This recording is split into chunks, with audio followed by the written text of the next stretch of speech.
Bivugwa ko udashobora kumenya neza igihugu mu gihe utarafungirwa muri gereza zacyo. Igihugu ntabwo gishobora gupimirwa mu buryo gifata abaturage bacyo bakomeye, ahubwo gipimirwa mu buryo cyita ku baturage bacyo boroheje.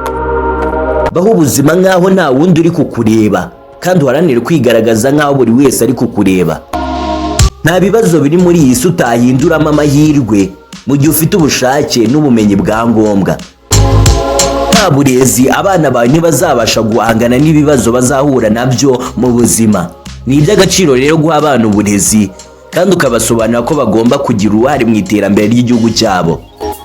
Amahoro ntabwo ari igihe hatari amakimbirane cyangwa imvururu. Amahoro ni igihe hari uburyo butuma abantu bose bisanzura hatitawe ku bwoko, ibara, idini, igitsina n'ibindi bitandukanye abantu. Ubwo nasohokaga mu marembo ya gereza mbonye ubwisanzure, nibutse ko nindamuka nasize uburakari n'urwanga inyuma, naho nzaba ntandukaniye n'abo nsize muri gereza. Nk'uko ubushakara n'ivanguramoko atari karemano, ni nako ubukene bumeze.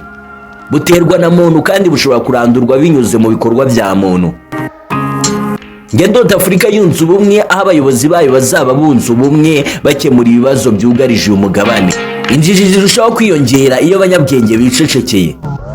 Mu munyabuntu iyo ikintu gikoranye ubumuntu biba byiza cyane. Umugabo nyawe ni uwubaha umugore we akamufata nk'umuntu w'agaciro ukwiye ibyiza byose. Mwiza muri mwe ni udateza abandi ibyago akoresheje ururimi n'ibiganza bye. Ukize kuri roho no ku mutima ni ukize kurusha abandi. Ambara ya mbere nziza kuri iyi si niyo guhangana na roho yawe ugatsinda ikibi, ari wowe wifatiye umwanzuro. Umunyembaraga kurusha abandi nubasha kugenzura umujinya we. Niba inshuti yawe igukundira ibyo ufite, ntabwo ariyo nshuti ukeneye, ahubwo ni ya nshuti muhuje ibikorwa n'umutima.